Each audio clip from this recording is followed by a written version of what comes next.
अस्सलामुअलैकुम। पेशे खिदमत है कहानी वैशी। बहरुल काहिल में नासिर के सफ़र का चौथा दिन था। वह ज़िंदगी की मुस्तकिल यकसानियत से बेजार होकर घर से निकल पड़ा था। यूरोप के किसी खित्ते में उसके लिए मज़ीद दिलचस्पी के सामान मुहैया हो सकते थे। वह 25-26 साल का एक सेहतमंद खूबरू जवान था।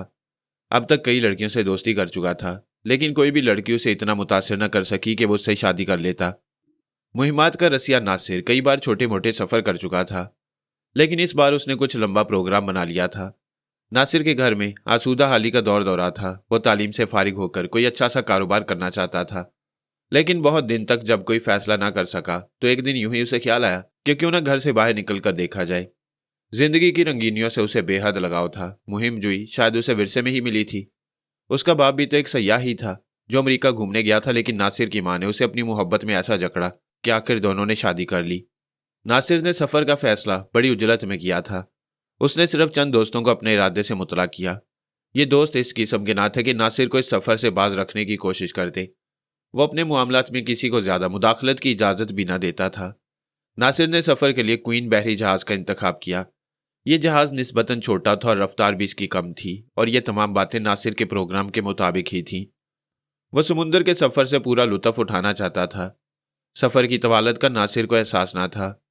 नासिर अपने कैबिन में बहुत कम टिकता। उसका ज्यादातर वक्त अरशे पर गुजरा करता। वह घंटों रेलिंग पर झुका हुआ झाग छोड़ते हुए समुद्री रास्ते को तका करता। समुंदर में दूर दूर तक उड़ती हुई बड़ी बड़ी मौजें उसे दावत नज़ारा दिया करती। वह इन नज़ारों में थोड़ी देर के लिए सब कुछ भूल जाता।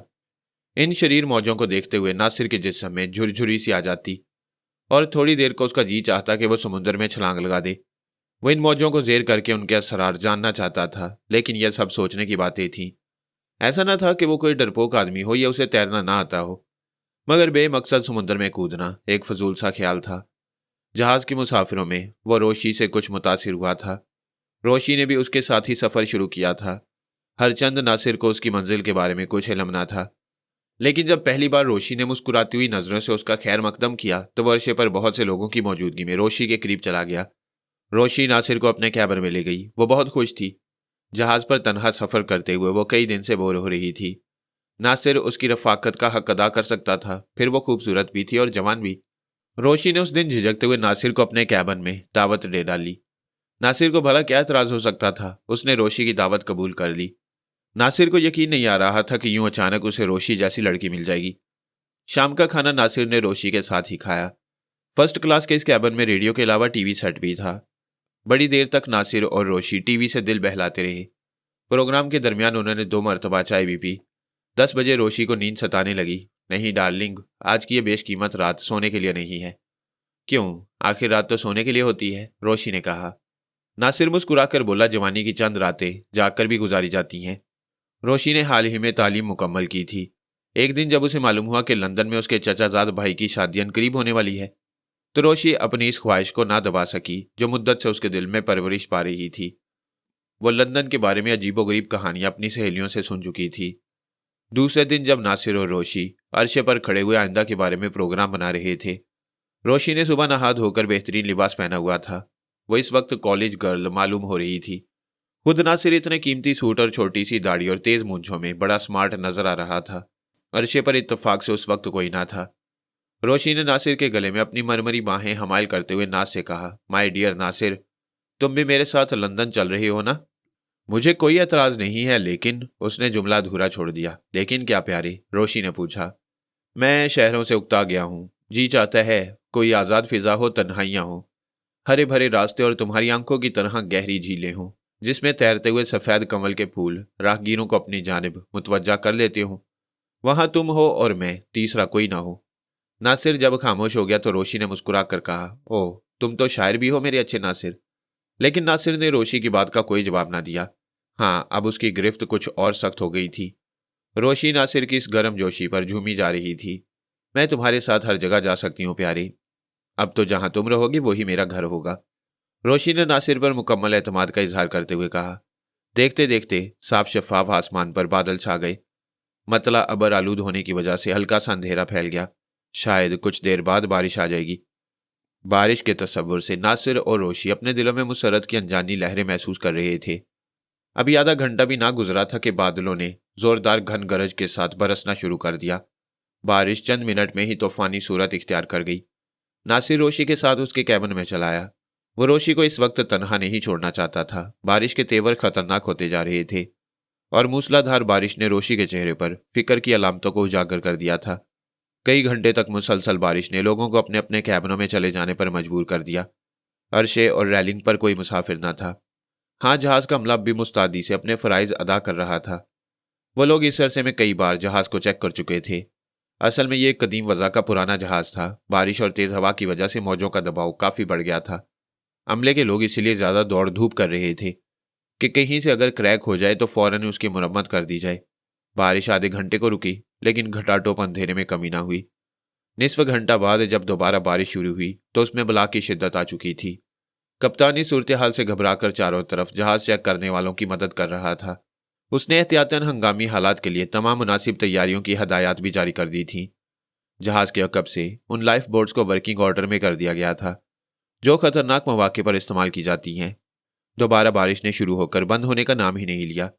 अब शाम होने वाली थी, लेकिन चूंकि दिन भर अंधेरा ही रहा था, इसलिए दिन और रात का इस वक्त इम्तियाज करना मुमकिन न था। बारिश के साथ हवा का दबाव अब खतरनाक मरहले में दाखिल हो चुका था। कप्तान ने लाउड स्पीकर से तमाम मुसाफिरों को मौके की नज़ाकत के बारे में जब मुतला किया तो सारे जहाज में अफरा तफरी मच गई। मुसाफिर जो पहले ही सहमे हुए थे, उन्हें मौत अपने 4 फुट पर नजर आने लगी। औरतों और बच्चों ने तो बाकायदा रोना पीटना भी शुरू कर दिया।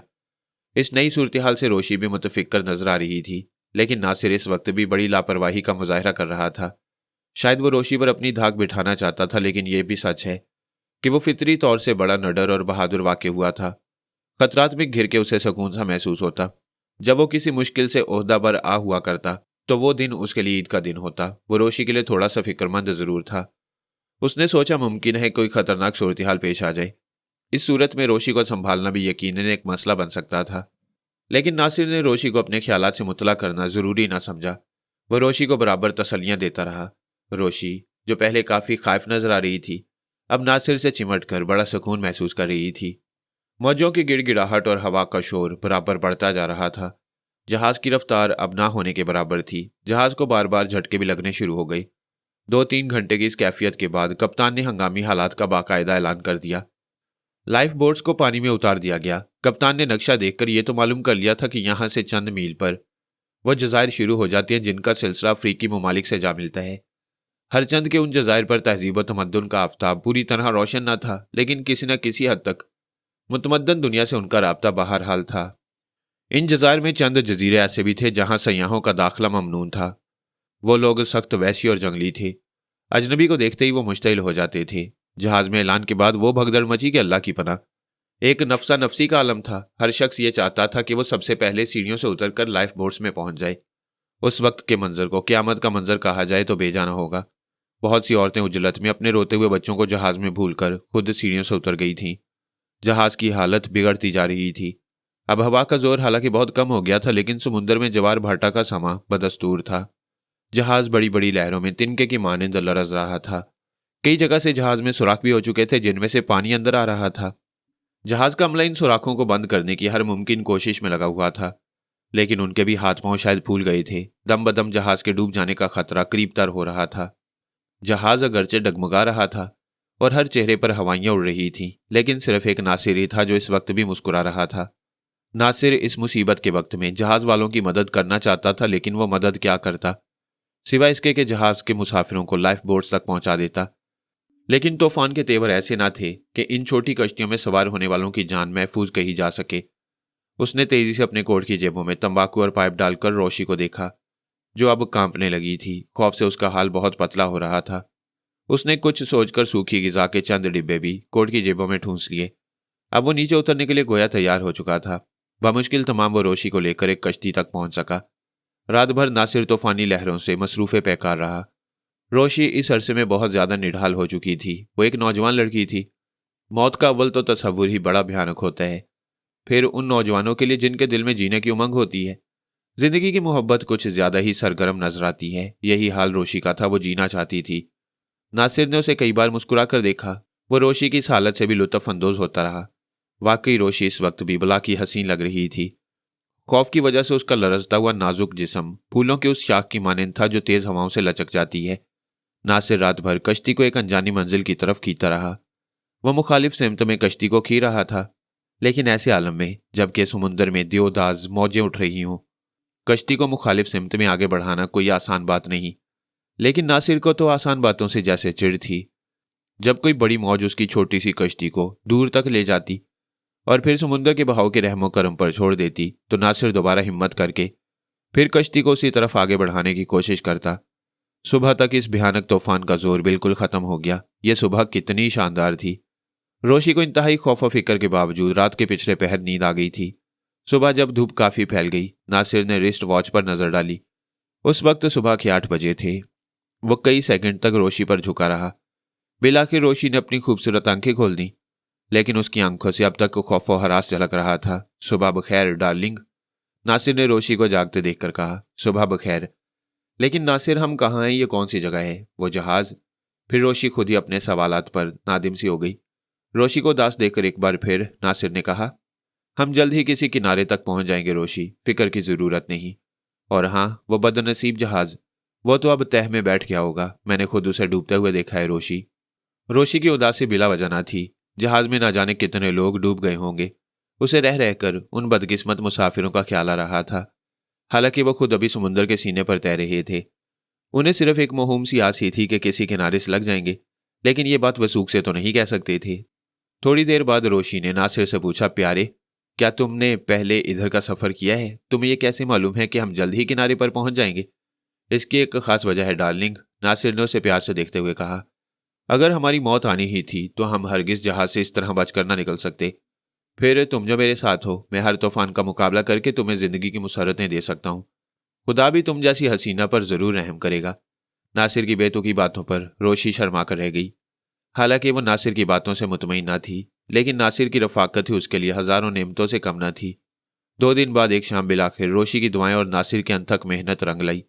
उन्होंने दूर से अंधेरे में आग के अलाव की रोशनी देखी। यकीनन किनारा भी कहीं करीब ही होगा। अंधेरे के बावजूद नासिर सही सिमत में कश्ती को खींचता रहा। चंद घंटों की कोशिश के बाद उनकी कश्ती किनारे से जा लगी। किनारे पर बेशुमार दरख्त थे जो पानी के अंदर तक आए हुए थे। नासिर ने खुदा का शुक्र अदा किया। अब उसे यकीन था कि वो और रोशी जल्द ही जिंदगी की तमाम तरानाइयों से लुत्फ अंदोज हो सकेंगे। नासिर को इस इलाके या इस जजीरे के बारे में कोई इल्म नहीं था, लेकिन आग की मौजूदगी इस बात की खुली अलामत थी कि यहाँ इंसान मौजूद हैं, और जंगली इलाका होने की वजह से आग भी रोशन कर ली गई है ताकि दरिंदों के हमले से महफूज रहें। कश्ती पेड़ों से लगकर ही रुकी थी, लेकिन यहाँ कमर कमर पानी था। पहले नासिर ने खुद उतरकर पानी का अंदाजा किया, फिर रोशी को हाथों पर उठाकर वो किनारे पर पहुंच गया। अगर इस वक्त नासिर ना होता तो शायद रोशी इस माहौल में 1 मिनट भी जिंदा न रहती। स्याह रात और समुद्र का किनारा, फिर लंबे लंबे और मुहीब से दरख्त, रोशी को होल सा रहा था।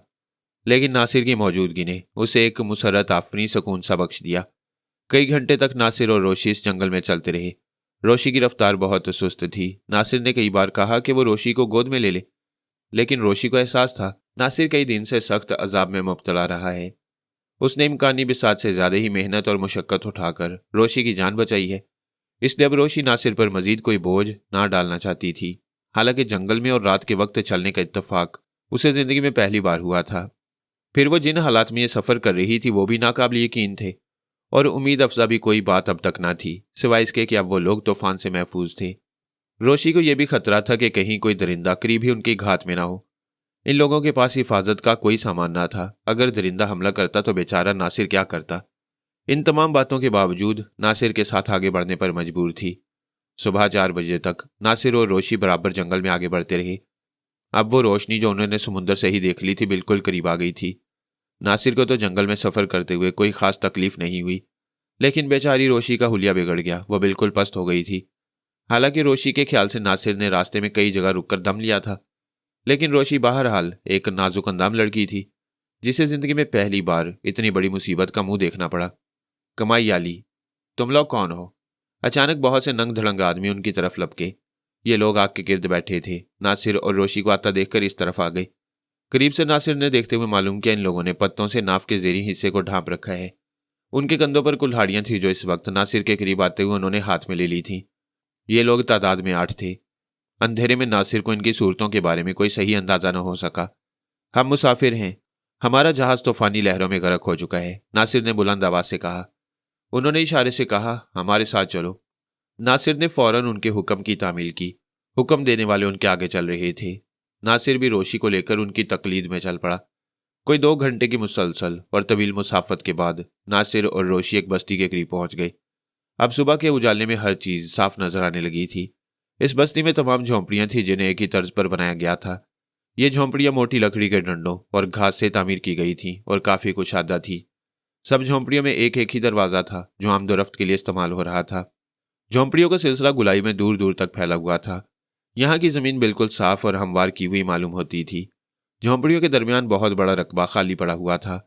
नासिर ने दिन की रोशनी में उन लोगों को अच्छी तरह देखा। उनका रंग स्याही माइल था और नाक नक्शे के एतबार से कुछ बुरे भी ना थे। इन लोगों के जिस्म काफी मजबूत थे और इनकी औरतें मर्दों के मुकाबले में किसी हद तक उजले रंग की थीं। इनके चेहरों पर बला की कशिश थी। शबाब व सेहत के इम्तजाज ने इन्हें बेहद हसीन बना दिया था। इस बस्ती की औरतें सिर्फ नाफ के नीचे पत्तों से सतर पोशी का काम ले रही थी। इनके पुरशबाब और सेहतमंद सीने बरहना थे। सिर्फ नौउम्र लड़कियों ने मोतियों के हार और फूलों की मालाएं पहन रखी थीं। बस्ती की औरतें नासिर और रोशी को हैरत से देख रही थीं। खास तौर से काबिले तवज्जो उनके लिबास थे। वो उनके गोरे और साफ रंग को भी हैरत से देख रही थी। नासिर को सख्त हैरत थी कि तमाम औरतें या तो जवान थी या कमसिन लड़कियां। अब तक उसने कोई बूढ़ी औरत नहीं देखी थी। नासिर और रोशी को एक मकान के सामने रोका गया। इस पूरी बस्ती में सिर्फ यही एक मकान था जिसे मकान कहा जा सकता था, चूंकि इसे सलीके से चंद कमरों की शक्ल में बनाया गया था। यह पूरा मकान लकड़ी के तख्तों से बनाया गया था। बड़े बड़े पत्तों और फूलों की बेलें भी दीवारों पर बाहर दिखा रही थीं। यह उनके सरदार का मकान था। लाने वाले दरवाजे पर रुक गए। सिर्फ एक आदमी अंदर चला गया। थोड़ी देर बाद उसने अपने साथियों से कुछ कहा। अब नासिर और रोशी को अंदर तलब किया गया। इन लोगों को एक बूढ़े बारोब आदमी के सामने पेश किया गया। अब तक नासिर ने यही एक बूढ़ा आदमी इस बस्ती में देखा था। सरदार के पूरे बदन पर खालों का लिबास मौजूद था। लिबास क्या था? एक खाल से ऊपर का हिस्सा मुंडा हुआ मालूम होता था जो गर्दन से पेट पर लिपटा हुआ था। एक दूसरी खाल से निचले हिस्से को ढांपा गया था। सरदार के चेहरे पर जहानत के निशान थे। वह शक्ल सूरत से इस कौम का फर्द मालूम न होता था। सरदार ने उन्हें फर्श पर बैठने का इशारा किया। फर्श पर खालों का बिछौना हो रहा था। खुशामदीद नौजवानों, बूढ़े सरदार ने मोहब्बत पाश नजरों से नासिर और रोशी को देखते हुए कहा। नासिर का मुंह हैरत से खुल गया। सरदार ने यह जुमला अंग्रेजी जुबान में कहा था। मुझे यकीन था मेरे बुजुर्ग, नासिर खुशी से झूमकर बोला। आप यकीनन कोई मुअज़्ज़ज़ आदमी हैं। सरदार ने कहा, मैं किसी जमाने में हिंदुस्तानी कहलाता था, लेकिन अब मैं भी एक वैशी हूं। फिर सरदार ने चंद लम्हे रुककर कहा, मैं तुम्हें मुख्तसर अपने बारे में बताता हूं। आज से 40 बरस पेशतर, जब मैं सिर्फ 25 साल का एक नौजवान था और दिल में सारी दुनिया की सियाहत का खबत दबाए फिरता था, एक दिन मना करने के बावजूद मैं एक तवील सफर के लिए हिंदुस्तान से रवाना हो गया। मेरे साथ मेरी प्यारी बीवी शैला भी थी, जो एक बहुत अच्छी रकासा भी थी और रक्स को अपनी जिंदगी समझती थी। कुछ सफर जहाज से तय करने के बाद जब हमने असल सफर का आगाज कश्ती से किया तो कश्ती में कई माह का खुश्क राशन जमा कर लिया था। बड़े मुसाइब उठाने के बाद जब हम कई दिन के भूखे प्यासे थे, एक दिन इन जंगलियों के हाथ लग गए। इन कमबख्तों ने मुझे उसी दिन से अपनी बस्ती का सरदार बना दिया और शैला को रक्स के लिए मजबूर किया। शैला के पास उसके अपने रक्स के कपड़े थे। वो उस दिन जी भर कर नाची। उसका अंग अंग रक्स कर रहा था। इन वैश्यों ने इस किस्म का रक्स पहले कभी ना देखा था। वो सब हैरत और मजे से उसके रक्स को देख रहे थे कि इतने में ऊपर से किसी ने एक खंजर फेंका जो शैला की शारक पर लगा और वहीं ढेर हो गई। फिर सरदार उठा और उसने बॉक्स में से शैला के कपड़े और जेवरात निकाल कर दिखाए। वो कपड़े इतने साल पुराने होने के बावजूद भी नए लग रहे थे और उनकी आबोताब में कोई फर्क न आया था। सरदार कहता रहा, और मैं आज 40 बरस से यहाँ सीरी की जिंदगी गुजारने पर मजबूर हूँ। ये लोग हर वक्त मेरी निगरानी करते हैं। मुझे कहीं आने जाने की इजाज़त नहीं। यह हकीकत है कि मेरा इस जजीरे पर राज है और मैं बेताज बादशाह की तरह इन पर हुकूमत कर रहा हूँ। लेकिन मेरी जिंदगी कैदियों की जिंदगी है। यहाँ की बातें तुम्हें बहुत ही अजीब मालूम होंगी। ये जंगली लोग अफ्रीकी ममालिक से भाग कर यहाँ आए हैं। ये लोग 40 साल के बाद अपना सरदार मुंतखब करते हैं। जब आसमान पर एक मखसूस सितारा निकलता है, उसकी पहचान यह है कि वो गाँव दुमसा होता है और रोशनी में चांद से कुछ कम होता है। और ताज्जुब खेज बात यह है कि यह सितारा हर 40 साल के बाद ही नमूदार होता है। जिस दिन से यह सितारा नमूदार होता है, एक मखसूस मुकाम पर 15 दिन तक बराबर जश्न निशात मनाया जाता है। 16वें दिन यह सितारा डूब जाता है। उसी दिन जो कोई अजनबी इधर आता है उसे चंद रस्मों के बाद इस बस्ती का सरदार चुन लिया जाता है। तुम्हें शायद ताज्जुब होगा कि यह बस्ती जो सारी दुनिया से अलग है, यहाँ कभी कोई मुसाफिर नहीं आता। लेकिन सितारा जब 16वीं शब डूबता है उसी सुबह कोई ना कोई अजनबी मुसाफिर जरूर आता है। बिल्कुल मेरी तरह तुम भी ठीक वक्त पर आए हो। क्या मुझे भी? नासिर हकलाया। हाँ मेरे बेटे, ये तुम्हें सरदार बनाकर मानेंगे। अब मैं तुम्हें यहाँ की चंद बातें बताना जरूरी समझता हूँ। यहाँ जिनसी मामलात में कभी लड़ाई नहीं होती। बच्चों की परवरिश का भी एक खास निज़ाम है। एक इलाके में ये बच्चे अलग अलग परवरिश पाते हैं। जब तक ये सदे बलोगत को नहीं पहुंचते, इन्हें आमतौर से लोगों से मिलने जुलने की ममानियत होती है। लड़के की उम्र 20 साल और लड़की की जब 16 साल की होती है, तब उन्हें समाज में दाखिल कर लिया जाता है। लड़कियां परवरिश गाह से सीधी सरदार के घर पहुंचा दी जाती हैं और लड़कों को समाजी कवानीन बताने वालों के सुपुर्द कर दिया जाता है। इन बच्चों की परवरिश बूढ़े मर्द और बूढ़ी औरतें करती हैं। उन्हें परवरिश गाह से बाहर निकलने और बस्ती में आने से रोक दिया जाता है। तुम हैरान हो रहे हो लड़के, लेकिन यहाँ के रस्म रवाज ऐसे ही हैं। और ठहरो, तुम अपनी बातें बाद में कर लेना, मुझे यहाँ के तमाम मामलात बता लेने दो। हाँ, तो यहाँ सरदार के सिलसिले में चंद और भी दिलचस्प बातें हैं। माजूल सरदार को यहाँ कत्ल कर दिया जाता है। इस कत्ल को ये लोग मुतबर्रिक ख्याल करते हैं। नए सरदार की खुशी में 3 दिन मुतवातिर जश्न सरदारी मनाया जाता है। दोनों सरदार उस जश्न में शिरकत करती हैं। तीसरे दिन नया सरदार माजूल सरदार को पूरी बस्ती के सामने खंजर से ज़िबा कर देता है और उसका 3 चुल्लू खून नए सरदार को पीना पड़ता है। बकिया खून सरदार के मकान में बतौर यादगार रख दिया जाता है। माजूल सरदार के जिस्म को तमाम बस्ती में तबर्रक के तौर पर तकसीम कर दिया जाता है। इस तकरीब के बाद लोग 3 दिन तक बाहर नहीं निकलते, लेकिन नए सरदार की खिदमत में चंद नौजवान मर्द और दोशीज़ाएं बदस्तूर अपने फ़राइज़ अंजाम देते हैं। पूरी बस्ती की हिफाजत सरदार के जिम्मे होती है। वह जो भी हुक्म देता है बस्ती वाले उससे सरताबी नहीं कर सकते। लेकिन अगर दूसरे कबाइल बस्ती पर हमलावर हों तो सिर्फ सरदार को ही मैदान कारजार में जाना पड़ता है। दोनों तरफ से सरदारों की खतरनाक जंग होती है और जब तक एक सरदार मारा नहीं जाता जंग का फैसला नहीं होता। हारने वालों को भारी तावान देना पड़ता है। बस्ती की आधी दोशीज़ाएं जीतने वाले अपने साथ ले जाती हैं। जीतने वाले सरदार का बेटा या भाई उस हारने वाली बस्ती का सरदार हो जाता है, लेकिन इसके अलावा कोई दूसरा मर्द हारने वालों की बस्ती में नहीं रह सकता। सरदार जैसे ही खामोश हुआ, नासिर खड़ा होता हुआ बोला, मैं ऐसी सरदारी कबूल नहीं कर सकता। मैं किसी बेगुनाह को कत्ल नहीं कर सकता। नहीं मेरे बेटे, ऐसी बात हरगिज मत कहो। यहाँ इनकार करने वालों को सख्त अजियत देकर मारा जाता है। क्या और कोई सूरत नहीं मेरे बुजुर्ग? नासिर ने सरदार से पूछा। कोई सूरत नहीं मेरे बच्चे, लेकिन मुझे मुसर्रत है कि मैं एक मुअज़्ज़ब इंसान के हाथों कत्ल होऊंगा, सरदार ने खड़े होते हुए कहा। फिर बस्ती की जुबान में उसने कहा, नो मारा के मारा नावा है, फौरन जश्न निशात का इंतजाम किया जाए। सरदार के सामने खड़े हुए 15-16 वैश्य इंसान थोड़े से खम हुए, फिर कुल्हाड़ियों को हवा में लहराते हुए दरवाजे से बाहर निकल गए। जरा सी देर के बाद पूरी बस्ती ढोल की आवाज से गूंज उठी। यह आवाज इस कदर तेज थी कि नासिर और रोशी के समात पर बार हो रही थी। शायद सैकड़ों ढोल एक साथ पीटे जा रहे थे। रोशी इंतहाई खामोशी से सरदार की बातें सुनती रही थी। वह इससे नई सूरत हाल से बड़ी परेशान थी। नासिर इस उम्र कैद से बड़ा दिल बर्दाश्ता हो रहा था, लेकिन अब रिहाई का कोई सवाल न था। इसलिए उसने खुद को इन लोगों के रहमो करम पर छोड़ देने का फैसला कर लिया। उसने दिल में सोच लिया था कि बाइख्तियार होने के बाद वो यहाँ से फरार का मंसूबा जरूर बनाएगा। दोनों के चेहरे उतरे हुए थे, लेकिन वो खुद को संभालने की पूरी कोशिश कर रहे थे। जरा सी देर बाद ही झोंपड़ियों के सामने वाले वसी और रीज मैदान में जश्न का इंतजाम मुकम्मल हो गया। बस्ती के हजारों मर्द और औरतें जश्न के लिए सामान इकट्ठा करने में मसरूफ थे। एक ऊंचे टीले पर बड़े बड़े तख्त बिछाकर उन पर जानवरों की खालें डाल दी गई थी। ये तख्त जो मजबूत लकड़ी के बने हुए थे, इनके सामने वाले किनारों पर छोटे छोटे हरे पौधे भुरभुरी मिट्टी में लगाकर रख दिए गए। जश्न का डाइस तैयार हो गया तो उसके सामने करीब ही मोटी मोटी लकड़ियों से एक बड़ा सा अलाव बनाया गया और जब दोनों सरदार उस डाइस पर आ गए तो उस अलाव में आग लगा दी गई। थोड़ी देर में ही आग के शोले आसमान से बातें करने लगे। धीरे धीरे बस्ती के हजारों मर्द जन इस मैदान में जमा होना शुरू हो गए। ये लोग सरदारों की शहनशीन के सामने गोल हिसार बनाकर खड़े हुए थे। ये लोग अपनी मखसूस हैयत के साथ कुल्हाड़ियों से मुसल्ला थे। अभी ज़्यादा देर नहीं हुई थी कि बस्ती के सैकड़ों दोशीज़ाएं फूलों के हार पहने इस हिसार में आना शुरू हो गईं। इन लड़कियों के लिए मर्द ने हिसार में जगह पहले ही छोड़ दी थी। जब इज्तिमा पूरा हो गया तो चंद दोशीज़ाएं बड़े बड़े मटके लेकर तख्त के पास आ गईं। माजूल सरदार ने नासिर को बताया, इन मटकों में यहाँ की बेहतरीन शराब है जो फलों से तैयार की जाती है और सिर्फ इसी जश्न के मौका पर पेश की जाती है। यह शराब इंतहाई जूद असर थी। मिट्टी के बर्तन में जब इस शराब का पहला जाम नासिर को पेश किया गया तो इसकी खुशबू से बड़ा महजूज हुआ, लेकिन सरदार की हदायत के मुताबिक उसने इस जाम को धीरे धीरे ख़त्म किया। नासिर के शराब पीते ही जश्न का आगाज कर दिया गया। अब नासिर को बस्ती की चंद हसीन तरीन कवारी लड़कियों ने अपने घेरे में ले लिया। बेचारी रोशी को मजबूरन एक तरफ खिसकना पड़ा। वह इन वैशी दोशीज़ाओं से बड़ी खौफजदा मालूम हो रही थी। शराब का दौर थोड़ी थोड़ी देर बाद चलता रहा। जब नासिर ने 3 जाम चढ़ा लिए तो बाकी शराब में से तमाम हाजरीन को थोड़ी थोड़ी शराब तकसीम की गई। डाइस के करीब एक मटका सरदारों की तवाज़ो के लिए अलग रख दिया गया। अब जश्न में रक्स का प्रोग्राम भी शुरू कर दिया गया था।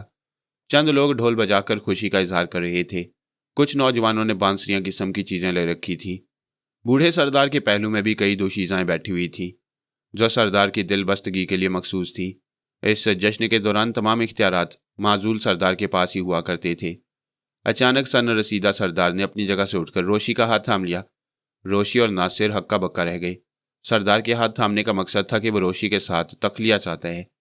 नासिर को इस बूढ़े आदमी से इस कमीनगी की तवक्को न थी, लेकिन वह सरदार का कुछ बिगाड़ भी ना सकता था। अभी 3 दिन तक उसकी हुकूमत थी। सरदार ने रोशी से कहा, आज मैं अपनी 40 साल पुरानी ज़िंदगी को ताज़ा करना चाहता हूँ। मेरी ज़िंदगी के सिर्फ 3 दिन बाकी हैं और मैं मरने से पहले चाहता हूँ कि एक बार शैला के रक्स के कपड़ों में तुम्हें देख लूँ। बस तुम एक बार नाच दो, फिर मैं सुकून के साथ मौत को गले लगा लूँगा। सरदार की बात भला कैसे टाली जा सकती थी।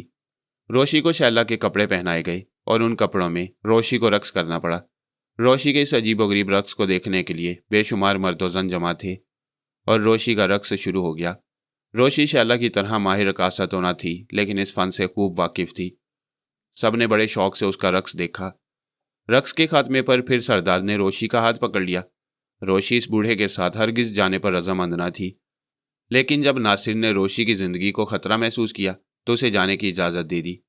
सरदार और रोशी के पीछे चंद जवान भाले संभाले हुए जा रहे थे। इन नौजवानों के बाद वो औरतें थीं जो हमा वक्त सरदार की खिदमत में रहा करती थीं। सरदार ने तखलिए में रोशी से कहा, तुम जानती हो लड़की, मैं तुम्हें यहाँ तक क्यों लाया हूँ? मुझे क्या मालूम। रोशी के लहजे में नफरत और गुस्से के सिवा कुछ ना था। बूढ़ा सरदार थोड़ी देर तक रूठी हुई इस नौजवान लड़की को देखता रहा, फिर खुशगवार अंदाज में बोला, मैं तुम्हें एक अजीबोगरीब बात बताने वाला हूँ। हाँ लड़की, वो एक कीमती राज है जो मैं तुमसे सिर्फ तन्हाई में कहना चाहता था। अगर मैं वो बात सबके सामने कह देता तो फिर तुम लोगों की ज़िंदगी खतरे में पड़ सकती थी। ऐसी क्या खास बात हो सकती है? अब रोशी को भी दिलचस्पी पैदा हो रही थी। सुनो, मेरे पास बहुत कीमती हीरों का खजाना है। अब तक तुमने ये नहीं पूछा कि इस बस्ती का जरिया मुआश क्या है, लेकिन अब मैं खुद तुम्हें बताता हूँ। ये लोग जिनमें तुम आप फंसे हो अफ्रीका के वैशी बागी कबाइल से ताल्लुक़ रखते हैं। अफ्रीका में नायाब हीरों के किसी ज़माने में बहुतात थी। उन दिनों इनके बुजुर्गों ने बहुत से बेशकीमत हीरे एक बॉक्स में महफूज कर दिए थे। ये बॉक्स सैकड़ों बरस तक एक मुकाम पर रखा रहा। हर नए सरदार को यह बॉक्स सौंप दिया जाता और वो ज़िंदगी भर इसकी हिफाजत करता था। 100 बरस पहले जब इन कबाइल में खाना जंगी छिड़ गई और बात इतनी बड़ी कि एक दूसरे के खून के प्यासे हो गए, तो एक रात चंद नौजवान उस बॉक्स को ले उड़े। उनके सामने उन हीरों को छुपाने का मसला था। इत्तफाक से उन लोगों ने इस मुकाम को मुंतखब किया और वह बॉक्स यहाँ एक जगह दफन कर दिया गया। ये नौजवान अपने साथ कुछ औरतें मिलाए थे। ये पूरी बस्ती उन्हीं की औलाद है। इस खजाने का राज मेरे अलावा एक बूढ़ी औरत को है, लेकिन मैंने उसकी ज़ुबान कटवा दी है ताकि वो हीरों का राज किसी को न बता सके। एहतियातन मैंने उस खजाने को दूसरी जगह भी मुंतकिल कर दिया है। मैं चाहता हूँ मरने से पहले मैं वो खजाना तुम लोगों के सपुर्द कर दूँ। फिर चंद लम्हे रुककर सरदार ने कहा, आओ मैं तुम्हें वो जगह बता दूँ जहाँ खजाना महफूज है। सरदार रोशी को एक दूसरे हिस्से में ले गया जो उस मकान में वाक़ था। उसे कमरा कहा जाए तो बेजाना होगा। यह सरदार का कमरा खास था। यहाँ किसी को आने की इजाज़त न थी। कमरे के अनवस्त में एक बड़ा सा तख्त बिछा हुआ था। इस पर सरदार ने अपनी ज़रूरियात की बहुत सी चीज़ें डाल रखी थी। उसने रोशी की मदद से तख्त को एक तरफ से रखाया। फिर सरदार ने एक खंजर से तख्त के वस्त वाली ज़मीन खोदनी शुरू की। थोड़ी देर के बाद सरदार उस कुंडे को पकड़ने में कामयाब हो गया, लेकिन वह सख्त मेहनत की वजह से बुरी तरह हाँप रहा था। रोशी हीरों को देखकर मबहूत रह गई। इतने सारे और इतने बेशकीमत हीरे, बड़े बड़े हीरे रोशी ने आज तक न देखे थे। वो काफ़ी देर तक इन्हें देखती रही। फिर उसने हाथ बढ़ाकर चंद हीरों को अपनी हथेली पर रखा। इन हीरों में से शुआएं फूटती महसूस हो रही थी। इस कमरे में हल्का सा अंधेरा दिन में भी रहता था। इस वक्त तो रात का एक पहर गुजर चुका था। कमरे में मशाल की रोशनी हो रही थी, लेकिन वो पूरे कमरे को रोशन करने के लिए काफ़ी ना थी। रोशी ने सोचा कि अगर तमाम हीरे कमरे में बिखर जाएं तो मशाल की ज़रूरत बाकी ना रहे। हीरों के बॉक्स को फिर से हिफाजत के साथ बंद कर दिया गया। सरदार ने रोशी को बताया कि इस बॉक्स में इतना बड़ा खजाना है जो करोड़ों डॉलर पर मुश्तमिल है, पोशीदा है। ये एक ऐसी लकड़ी से तैयार किया गया है जो सिर्फ अफ्रीका में पाई जाती है और हजारों बरस तक खराब नहीं होती। खजाने का राज बताकर सरदार अब मुतमईन सा हो गया था। फिर वो रोशी को लेकर दोबारा अपनी ख्वाबगाह में आ गया। ये कमरा खजाने वाले कमरे के बराबर ही था। इस मकान में 4 कमरे बनाए गए थे।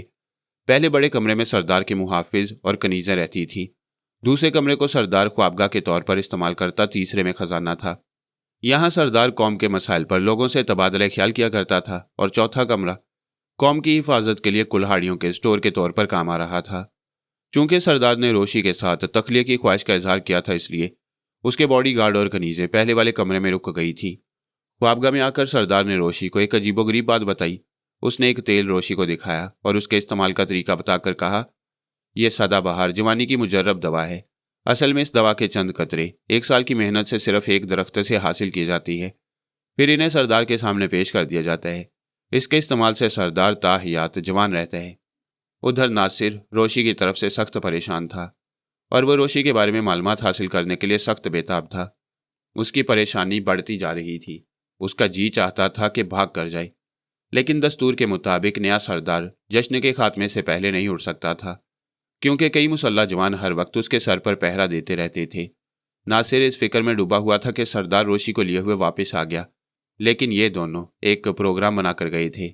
एक प्रोग्राम, एक साजिश। उस वक्त ठीक 12 बजे थे जब सरदार ने रोशी की मदद से हीरों का बॉक्स अपने सर पर रखकर हमेशा के लिए इस मकान को अलविदा कहा, जिसमें एक मुद्दत तक बतौर सरदार रह चुका था और जिसके चप्पे चप्पे पर उसकी ज़िंदगी की बेहतरीन यादें बिखरी हुई थीं। उसने यहाँ शानदार ज़िंदगी गुजारी थी। पूरी ज़िंदगी उसकी ऐशो निशात में गुजरी थी।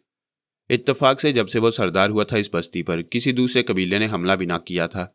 सारी उम्र कवारी दोशीज़ाओं में गुजरी थी। रोशी ने एहतियातन अपना लिबास भी साथ रख लिया।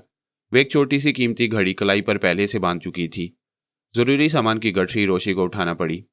संदूक जो काफ़ी वजनी था, सरदार ने अपने सर पर रख लिया। अब रोशी सरदार के साथ एक अनजानी मंजिल की तरफ रवाना हो गई, लेकिन उसके जहन में इस वक्त सरदार की कुर्बत के एहसास के सिवा और कुछ ख्याल ना था। सरदार बस्ती से निकलकर अब जंगल में दाखिल हो चुका था। रोशी बराबर उसके पीछे आ रही थी। वह इस जंगल के चप्पे चप्पे से वाकिफ था, इसलिए उसने ऐसा रास्ता इख्तियार किया जो दरख्तों की कसरत के बावजूद किसी हद तक कुशादा था और चांदनी की वजह से सफ़र में कोई दुश्वारी पेश नहीं आ रही थी। सरदार तेज़ कदमों से चल रहा था। मजबूरन रोशी को भी उसकी तकलीद करनी पड़ रही थी। हालांकि अब तक उसे थकन तो महसूस नहीं हुई थी, लेकिन फितरी तौर से वो हमेशा आहिस्ता खरामी की आदी रही थी। सुबह 5 बजे तक ये लोग बराबर इस जंगल में चलते रहे, लेकिन जंगल का सिलसिला था कि ख़त्म होने का नाम ही ना ले रहा था। अब रोशी थकन से चूर हो चुकी थी, लेकिन सरदार की दिलचस्प बातों का सिलसिला अब भी जारी था। उसने रोशी के ख्याल से कई जगह रुककर दम भी लिया। सरदार चंद झाड़ियों के करीब अचानक रुक गया। उसने रोशी की मदद से संदूक नीचे उतार लिया। फिर चंद लम्हे वो अपनी सांस दुरुस्त करता रहा। बाद अज़ां रोशी से मुखातिब होकर बोला, डार्लिंग, हमारी मंजिल आ चुकी है। ये झाड़ियाँ जो तुम देख रही हो, इनके नीचे एक ज़बरदस्त गार मौजूद है, जो अंदर से इतना कुशादा है कि हज़ारों आदमी बैक वक्त इसमें आराम से रह सकते हैं। फिर लुत्फ़ की बात यह है कि वहाँ धूप का भी गुजर है। इस वजह से न गार में नमी है न बदबू। तुम इसे एक घाटी या नशेब समझ सकती हो। हम यहाँ चंद दिन रहेंगे ताकि बस्ती के वैशी हमें ढूंढ ढांढ कर जब थक जाएं तो हम बासानी कोई कश्ती हासिल कर सकें। फिर जल्द ही कोई जहाज़ हमें इन जंगलियों से हमेशा के लिए छुटकारा दिला देगा। प्यारी रोशी, तुम उस वक्त का तसव्वुर तो करो जब हम दुनिया में आज़ाद पंछी की तरह फ़िज़ाओं में परवाज़ करेंगे। हमारे पास इतनी दौलत होगी कि हम बाकायदा अपना एक शहर आबाद कर सकें। सुनो, क्या तुम उस दिन के बारे में सोच रही हो रोशी? लेकिन रोशी के दिमाग में इस वक्त कई सवाल कुलबुला रहे थे। सबसे बड़ा मसला तो खुराक का था। फिर हिफाजत का इंतज़ाम भी हौसला अफजाना था। ये तय खाना उम्मीद से ज़्यादा ही शानदार निकला। सरदार ने इसका इंतखाब बहुत पहले कर लिया था। पहले उसका इरादा यहाँ तन्हा आने का था। उसने तय कर लिया था कि नए सरदार के इंतखाब से पहले वह किसी दिन चुपचाप खजाना लेकर इधर आ जाएगा और कुछ अरसा यहाँ गुजार कर किसी मुहज़्ज़ब मुल्क को रवाना हो जाएगा। इसलिए सरदार ने इस तय खाने को एक हद तक साफ भी कर लिया था और यहाँ इस जंगल के उन फलों का खासा ज़ख़ीरा भी जमा कर लिया था, जिसकी हल्की सी मिकदार ही इस कदर गज़ाइयत से भरपूर होती थी कि एक फल बाज़ औक़ात 2-2 दिन तक भूख ना लगने देता और जिस्मानी तवानाई में कोई फ़र्क भी ना आता। सरदार को इस बात का अच्छी तरह अंदाज़ा था कि रोशी की रूपोशी नासिर के लिए किस कदर अजियतनाक बात होगी, लेकिन वह मजबूर था। इतने बड़े मंसूबे के लिए उसे एक बेहतरीन साथी की तलाश थी जिस पर मुकम्मल एतमाद कर सके। खजाने की मौजूदगी में मर्द नाकाबिल एतबार साबित हो सकते थे, हाँ, जिनसे मुखालिफी बेहतरीन रफ़ीक साबित होने का सबूत दे सकती थी। फिर औरतों को दौलत से रगबत भी कुछ ज़्यादा ही होती है। बहुत कुछ सोच समझकर सरदार ने यही फैसला किया था कि वो खजाने के राज में किसी औरत को शरीक कर ले। वैसी औरतें काबिल एतमाद तो थीं, लेकिन वो जीरक ना थी, और फिर वो मुहज़्ज़ब दुनिया का तस्वुर भी ना कर सकती थी। इसलिए रोशी को देखते ही सरदार ने अपने ज़हन में एक जामे मंसूबा पहले ही दिन तैयार कर लिया। सरदार का फरार कोई मामूली बात न थी। जब बस्ती वालों को इस बात का एहसास हुआ तो खलबली मच गई। बस्ती वालों को ये गम तो न था कि सरदार फरार क्यों हो गया, उन्हें तो ये बात बड़ी मनहूस मालूम हो रही थी। उन लोगों का ख्याल था कि अगर रस्म पूरी ना हुई तो गैबी ताकत उन्हें फना कर देगी। सैकड़ों बरस से कभी इस रस्म में कोई कोताही न हुई थी, लेकिन अचानक सरदार के फरार ने पूरा प्रोग्राम दरहम बरहम कर दिया। बूढ़े सरदार की तलाश में बस्ती के हजारों अफराद पूरे जंगल को कंगाल रहे थे। बहुत से आदमी समुंदर के किनारे पर पहुंच चुके थे, जहां से फरार का खदशा हो सकता था। 3 रोज तक खुद नासिर भी इन लोगों के साथ रोशी और सरदार को तलाश करता रहा, लेकिन जब कोई सुराग हाथ ना लग सका तो मजबूरन बस्ती वालों ने मामूली से जश्न के बाद बाकायदा नासिर की सरदारी का ऐलान कर दिया। इस तकरीब के बाद नासिर सरदार वाले मकान में मुंतकिल हो गया। यहाँ बस्ती की कंवारी दोशीज़ाओं ने नासिर का खैर मकदम किया। चंद दिन में ही नासिर इस अलिफ लैलवी माहौल से इतना मुतासिर हो गया कि वो रोशी का गम भी भूल गया और मुहज़्ज़ब दुनिया का ख्याल भी। वो बस्ती वालों का बेताज बादशाह बन गया। हर शख्स उसके इशारे पर जान देने का मुंतज़िर रहता। उसका हर हुक्म हरफ आखिर की हैसियत रखता था। बस्ती के वैशी हफ्ते में एक बार बाकायदा उसकी पूजा किया करते। उस दिन मुजरिमों को सजाएं दी जाती थी। यहाँ जुर्म का तसव्वुर सिर्फ इतना था कि सरदार के हुक्म से इनहराफ भयानक जुर्म समझा जाता और मछलियाँ पकड़ने और काश्तकारी करने या फल इकट्ठा करने से इनकार की सूरत में मामूली सजाएं दी जाती थी। भयानक सज़ा का मुजरिम फौरी कत्ल कर दिया जाता। हाँ, मामूली जुराइम वालों को कैदे तन्हाई और डबल ड्यूटियाँ देना पड़ती। इन लोगों को रात भर माही गिरी और फल तोड़ने का काम सौंपा जाता। लेकिन नासिर उस फरहत अंगेज ऐशो निशात के बावजूद रोशी को न भुला सका। उसने रोशी और सरदार की तलाश का एक लंबा चौड़ा प्रोग्राम बना डाला। तमाम रास्तों पर नासिर ने सख्त पहरा लगा दिया। जंगल में सैकड़ों मुसल्लह वैशियों को मुतय्यन कर दिया गया। उन सबको हुक्म दिया गया कि जैसे ही मफरूर मिले फौरन सरदार के सामने उन्हें पेश किया जाए, उन्हें कोई नुकसान न पहुंचाया जाए। खुद नासिर सुबह शाम अपने बॉडीगार्ड्स के साथ उनकी तलाश में दूर दूर तक निकल जाता, लेकिन हर कोशिश के बावजूद रोशी और सरदार का कहीं पता न चल सका। सरदार रोजाना सुबह रोशी के साथ ऊपर उन झाड़ियों में कुछ देर के लिए आ जाता, जो इस तय खाने का दरवाज़ा भी थी। इन घनी झाड़ियों में से ये लोग बहुत देर तक हालात का जायजा लिया करते। उन्हें कई मरतबा करीबी वैशियों की आहट भी हुई, लेकिन इन झाड़ियों तक कोई उन्हें तलाश करता हुआ न आया। अब सरदार अपनी जगह बड़ा मुतमईन था, लेकिन अभी वो बाहर निकलने की हिम्मत अपने अंदर ना पाता था। जंगल में दूर दूर तक वैशियों लोगों को ढूंढते फिर रहे थे। खसूसन नकास के रास्तों पर ज़बरदस्त पहरा रहता। आज उन्हें इस जगह आए 10 रोज़ हो गए थे, लेकिन तलाश की शिद्दत में कोई कमी अब तक वाक़ई न हुई थी, बल्कि कुछ इजाफा ही हो गया था। सरदार ने एक साफ सी जगह पर चंद खालों से बिछौना करके बिस्तर बना लिया। यह हिस्सा निस्बतन हमवार था। इन लोगों को यहाँ आराम करने में कोई कबाहत भी न होती थी। रोशी इस सूरत हाल से काफ़ी दिल बर्दाश्ता मालूम होती थी। वह दुनिया से बिल्कुल कट कर रह गई। न इस जगह कोई तफरी थी, न आसाइश के सामान। वो 10 दिन से नहा भी न सकी थी। पानी तो उन्हें चंद फलों से दस्तयाब हो जाता था, लेकिन नहाने के लिए वाफिर मिकदार में पानी कहाँ था। यहाँ उनकी दिलचस्पी का सामान वो खुद ही थे। आपस में कुछ देर किसी मौजू पर बात करके ये लोग खामोश हो जाते। गुफ्तगू का सिलसिला अगर तवील हो जाता तो रोशी को बोरियत होने लगती और फिर वह दूसरा मौजू छेड़ देती या खामोश हो जाती। खुद सरदार को रोशी की उदासी का बहुत ख्याल था, लेकिन वो बेचारा क्या करता। हर जतन जो उसके इम्कान में था कर गुजरा था। कभी कभी तन्हाई से बोर होकर रोशी हीरों का बॉक्स खोल लिया करती। वह घंटों हीरों को उलट पलट कर देखती रहती।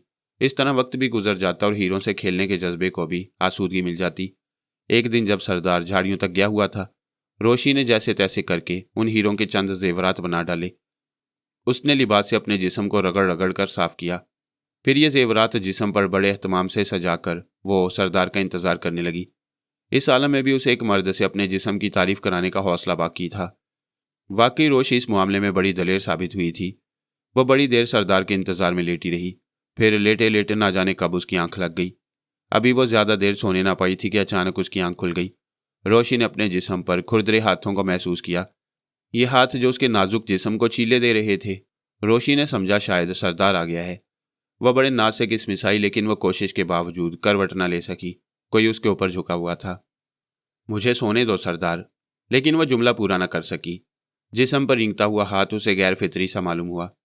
उस वक्त रोशी ने आंखें खोल दी, लेकिन वह एक भयानक चीख मार के बेहोश हो गई। रोशी के ऊपर झुका हुआ उस वक्त सरदार ना था, ये कोई बेनमानस था जिसका हुलिया रीछ से मुशाबा था।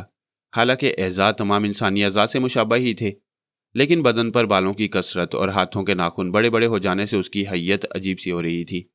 उसका हाथ इतना खुरदरा था कि रोशी के जिस्म की मुलायम जिल्द कई जगह से जख्मी हो गई। एक लम्हा को तो गोरीला भी रोशी की भयानक चीख से चौकड़ी भूल गया, लेकिन चंद मिनट तक एक तरफ ठिठक कर खड़े होने के बाद उसने रोशी को उठाकर कहीं ले जाने का फैसला कर लिया। और शायद इसी वजह से वह रोशी की तरफ बढ़ा ही था कि अचानक कहीं से एक खंजर आकर उसके सीने में पेवस्त हो गया। गोरीला जख्मी होकर सख्त गजबनाक होकर पलटा, लेकिन जैसे ही वो पलटा उसकी गर्दन पर सरदार की चमकदार कुल्हाड़ी पड़ी। आधी से ज्यादा उसकी गर्दन एक ही बार में कट गई। 2-3 हमलों में ही सरदार ने उस गुरीले का काम तमाम कर दिया। रोशी बड़ी देर बाद जब होश में आई तो सरदार को करीब देखकर उसने इत्मीनान का सांस लिया। वह चंद मिनट तक दोबारा आंखें बंद किए पड़ी रही। इस अरसे में सरदार बराबर उसे जगाता रहा। सरदार की बातों ने रोशी को बड़ी ढारस बंधाई, और जब उसने खुद अपनी आंखों से गोरीले का जस्दे मुर्दा देख लिया तब कहीं उसके होश पूरी तरह ठिकाने आए। अब रोशी यहाँ 1 मिनट के लिए रुकने की रवादार न थी। उसने सरदार को यहाँ से भाग चलने पर मजबूर कर दिया। उसके ख्याल में इस इलाके में अभी और ऐसे कई गोरीले मौजूद थे। सरदार अभी पनाहगाह छोड़ने के हक में न था। कदम कदम पर उसे खतरात नजर आ रहे थे। वैश्यों के हाथ आ जाने की सूरत में उसका सारा प्लान फेल हो सकता था और जिंदगी से भी हाथ धोने पड़ते। सरदार ने रोशी को बहुत समझाया, लेकिन रोशी अब इंतहाई दिल बर्दाश्ता नजर आ रही थी, इसलिए सरदार भी खामोश हो गया। उसने सोचा कहीं रोशी बगावत पर न उतर आए, इस तरह उसकी सारी स्कीम पर पानी फिर जाता। बिलाखिर सरदार ने दूसरे दिन यहाँ से रवानगी का प्रोग्राम बना लिया। रोशी इस फैसले से अपने जिस्म में जिंदगी की नई हरारत महसूस कर रही थी। सारी रात रोशी को नींद न आई। वो उस गोरीले से सख्त खौफ थी। सरदार दिन की जिद्दोजहद से थक गया था, इसलिए जल्दी सो गया, लेकिन वो 2-3 घंटे से ज्यादा ना सो सका कि रोशी ने फिर जगा दिया। क्या बात है डार्लिंग, अब सो जाओ, अब कोई नहीं आएगा, सरदार ने गुनूदगी के आलम में कहा। लेकिन मुझे डर लग रहा है, क्या तुम मेरे साथ एक रात नहीं जाग सकते? रोशी ने सरदार को झिंझोड़ा। सरदार आंखें मलने लगा। नींद तो उसे बहुत सता रही थी, लेकिन वो रोशी को नाराज भी करना नहीं चाहता था। आखिर उसके जहन में एक तरकीब आ ही गई। प्यार की गर्मी से रोशी शमा की मानंद पिघल रही थी। थोड़ी देर में वो इस कदर थक गई कि खुद ब खुद नींद ने उसकी मोटी पलकों को बंद कर दिया। सरदार ने भागने के लिए रात का इंतखाब किया था। दिन में वैश्यों से मुठभेड़ का अंदेशा था, रात को उन्होंने बाकायदा सफर का आगाज कर दिया। रोशी जंगल में दोबारा आकर बेहद महजूज हुई। हालांकि अभी तक हालात गैर यकीनी थे और जंगल रात के वक्त खासा भयानक हो रहा था। इसके अलावा दरिंदों के हमलों का अंदेशा भी था। इसके बावजूद रोशी को तहखाने में पड़े पड़े बोर होने से जंगल में मर जाना ज्यादा पसंद था। रात भर धीरे धीरे सफर के बाद दिन में ये लोग झाड़ी में पनाह ले लेते।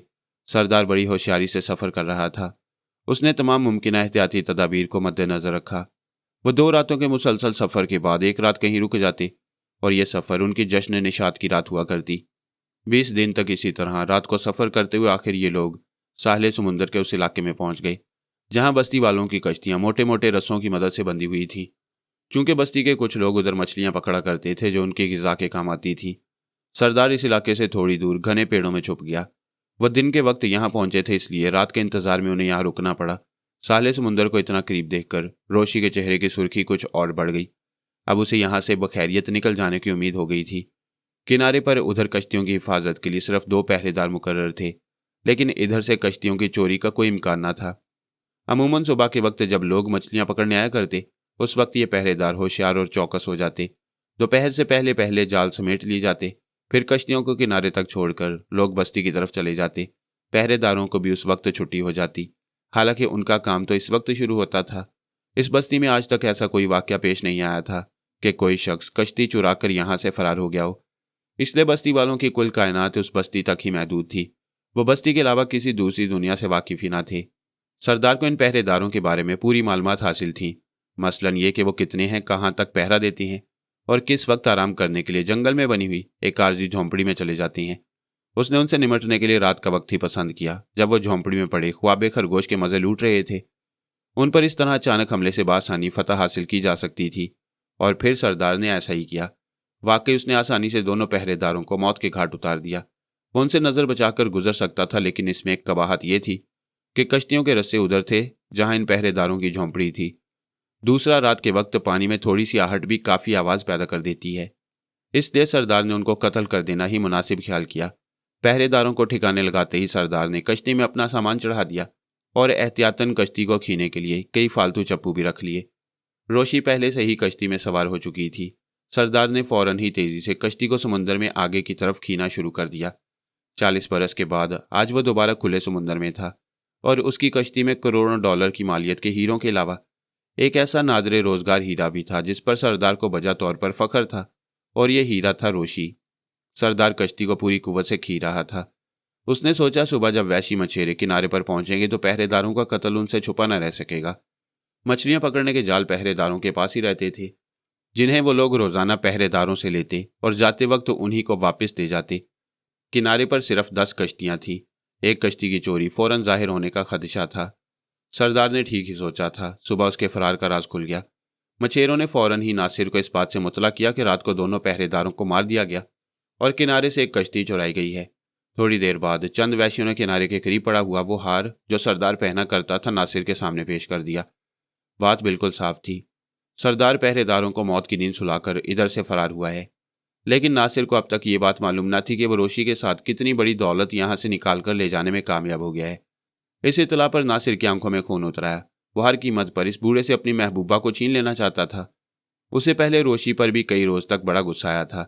शायद अगर उन दिनों में रोशी नासिर को मिल जाती तो वो बेदरेग रोशी को कत्ल कर देता। लेकिन फिर धीरे धीरे नासिर का गुस्सा सर्द हो गया। अब वो इस नतीजे पर पहुंचा कि रोशी पर उस बूढ़े ने कोई जादू कर दिया है या उसे हैप्नाटाइज करके अपने साथ लगा लिया है। इस इतला के बाद नासिर ने बस्ती के चीदा चीदा नौजवानों को फौरन किनारे पर जमा होने का हुक्म दे दिया। देखते ही देखते कोई 300 जवान कुल्हाड़ियों से मुसल्ला होकर साहिल पर पहुंच गए। सबके बाद नासिर भी पहुंच गया। नासिर को उनमें से सिर्फ उसी नौजवानों को चुनना पड़ा। उसने 10-10 नौजवानों को एक एक कश्ती में बैठने का हुक्म दिया। अपनी कश्ती में वो तन्हा सवार था, लेकिन फिर कुछ सोचकर अपनी खास कनीजों में से एक लड़की को अपनी कश्ती में सवार कर लिया। ये लड़की इस बस्ती की सबसे हसीन दोशीज़ा थी और अभी चंद दिन पहले ही तरबियत गाह से उसकी खिदमत में आई थी। नासिर को करसीना कुछ ज्यादा ही पसंद आई थी, इसलिए उसने थोड़ी देर के लिए भी उसे जुदा न करना चाहा। किनारे पर खड़ी हुई इसकी बकिया कनीजें करसीना को रकाबत की नजरों से देख रही थी। चूंकि ये किसी को मालूम न था कि सरदार किस सिमत गया है, इसलिए नासिर ने 2-2 कश्तियों को मुखालिफ सिमतों में रवाना कर दिया। नासिर ने अपने लिए दरमियानी रास्ता चुना। वैशी नौजवान बला के जोशीले और फुर्तीले थे। जरा सी देर में उनकी कश्तियां समुद्र में काफी आगे पहुंच गईं। नासिर भी उनसे कमजोर नहीं पड़ रहा था। नासिर ने इन तमाम कश्तीबानों को कम से कम 1 हफ्ते तक मुसलसल तलाश का हुक्म दिया था। इसी वजह से कश्तियों में खुराक की काफ़ी मिकदार रख दी गई थी, जो 1 महीने के लिए भी काफ़ी थी। करसीना इस बहरी सफ़र में नासिर की पूरी मुआवनत कर रही थी। वो कोशिश करती कि उसकी मौजूदगी में नासिर को हाथ पैर चलाने की ज़रूरत ही महसूस न हो। ताहम जब नासिर पड़े पड़े बोर हो जाता तो वो पतवार संभाल लेता। शाम तक वो समुद्र में काफ़ी फासला तय कर गया, लेकिन सरदार का दूर दूर तक पता न था। इस अतराफ उन्हें और कोई मुसाफिर कश्तियां भी आती हुई नहीं मिली जिनसे नासिर सरदार के बारे में मालूम कर सकता। शाम को नासिर और करसीना ने एक एक फल खा लिया। अब उन्हें भूख और प्यास से तकरीबन 24 घंटों के लिए निजात मिल गई थी। नासिर को बार बार वो दिन याद आ रहा था जब वो और रोशी इसी समुद्र में कई दिन तक सफ़र करते रहे थे। आज भी नासिर की कश्ती में करसीना मौजूद थी। करसीना जिस्मानी एतबार से किसी तरह भी रोशी से कम ना थी, बल्कि उम्र के एतबार से रोशी से कम सिन थी। लेकिन वह करसीना से सिर्फ जज्बाती तिश्नगी तो दूर कर सकता था। इसके बावजूद उसे रोशी की सख्त ज़रूरत महसूस हो रही थी। रोशी जो उसकी तरह साफ रंगत की थी, जो उसकी हम वतन थी, और वो रोशी जिसे तालीम ने इंतहाई मुहज्जब और शाइस्ता बना दिया था। नासिर 1 हफ्ते तक मुतवातिर सफ़र करता रहा, लेकिन ना तो उसे रोशी का कोई सुराग मिला और ना ही कोई कश्ती वापस हुई जो उनके ताक़ुब में रवाना की गई थी। नासिर को इस अरसा में दूर से चंद जहाज़ गुजरते हुए मिले। उसने इन जहाज़ों को रोकने की कोशिश भी की, लेकिन फासला ज़्यादा होने की वजह से जहाज़ वालों की नज़र इस कश्ती पर ना पड़ी। वो सोच रहा था कि कहीं सरदार को कोई जहाज़ ना मिल गया हो। ऐसी सूरत में उसकी तलाश मुश्किल ही नहीं, नामुमकिन बात होगी। 12वें दिन नासिर की तमाम उम्मीदें एक एक करके दम तोड़ चुकी थी, लेकिन करसीना की नज़रों में अब भी आशाओं के चिराग झिलमिलाते देखकर नासिर का अज़म ताज़ा हो जाता। वह फिर नई लगन के साथ तलाश शुरू कर देता। अब वो करसीना की बातों को थोड़ा बहुत समझने लगा था। वो ज़रूरत की चीज़ों के नाम जान गया था, इसलिए अब करसीना नासिर के लिए ज़्यादा अजनबी भी ना थी। दोपहर को जब धूप की तमाज़त में शिद्दत पैदा हो जाती, नासिर को उस वक्त बड़ी तकलीफ होती। उसके पास धूप से बचने के लिए कोई सामान ना था। आज जबकि तीसरे पहर धूप की तेज़ी में कमी वाक़ई हुई तो नासिर ने इत्मीनान का सांस लिया। उस वक्त वो खुशी से चीख पड़ा। दूर उसने एक कश्ती को देखा था जो खुले समुद्र में साफ नजर आ रही थी। अचानक नासिर के बाजू में बिजलियां भर गईं। वो बर्क रफ्तारी से कश्ती को आगे की तरफ बढ़ाने लगा। करसीना ने भी अब आगे वाली कश्ती देख ली थी। मुसरत से बेताब होकर करसीना कश्ती में ही रक्स करने लगी। लम्हा ब लम्हा दोनों कश्तियों का फासला बतदरीज कम हो रहा था। नासिर अब और भी फुर्ती से पतवार चला रहा था।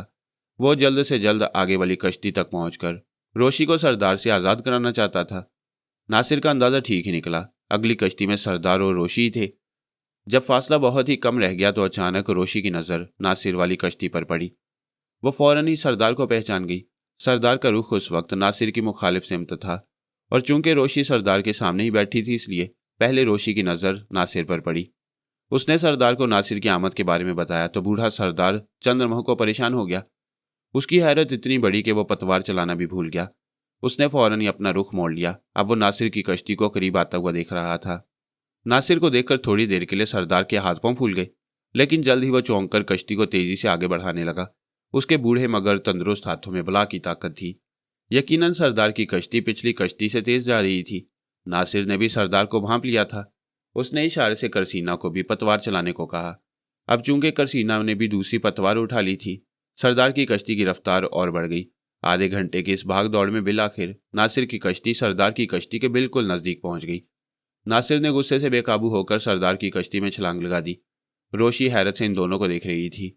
उसकी समझ में नहीं आ रहा था कि क्या करे। नासिर और सरदार आपस में बुरी तरह गुथ गए थे और रोशी करीब ही खड़ी कांप रही थी। करसीना अपनी कश्ती में खड़ी हुई इस मर्दाना जंग को दिलचस्पी से देख रही थी। थोड़ी देर की जोर आजमाई के बाद नासिर को मालूम हो गया कि उसका हरीफ उससे कम नहीं बल्कि ताकत में ज्यादा ही है। बड़ी देर तक दोनों एक दूसरे के हाथ मरोड़कर काबू में करने की कोशिश करते रहे, लेकिन दोनों अपने इरादे में कामयाब न हो सके। अचानक सरदार ने खड़े खड़े नासिर के पैरों में अपनी टांग फंसा दी। नासिर इस अचानक हमले की वजह से कश्ती में गिर गया। अब नासिर नीचे था और सरदार ऊपर से उसका गला दबाने की कोशिश कर रहा था, लेकिन नासिर ने उसके हाथों को मजबूती से पकड़ लिया था। उस वक्त करसीना के जी में ना जाने क्या आई। वो अपनी पतवार लेकर सरदार की कश्ती में कूद गई। दूसरे लम्हे करसीना ने पूरी ताकत से पतवार सरदार के सर पर दे मारी। सरदार की चीख फिजा में गूंज उठी। वह दोनों हाथों से सर थाम कर खड़ा होने लगा। उसी वक्त नासिर ने फुर्ती से उठने की कोशिश की, लेकिन कश्ती का तवाज़ुन खराब होने की वजह से सरदार कश्ती से लुढ़क कर पानी में जा गिरा। नासिर ने एक लम्हा बहादुर करसीना के चेहरे को देखा, फिर वह समुद्र में कूद गया। नासिर दुश्मन को खत्म करने से पहले छोड़कर कोई नई मुसीबत मोल लेना चाहता था।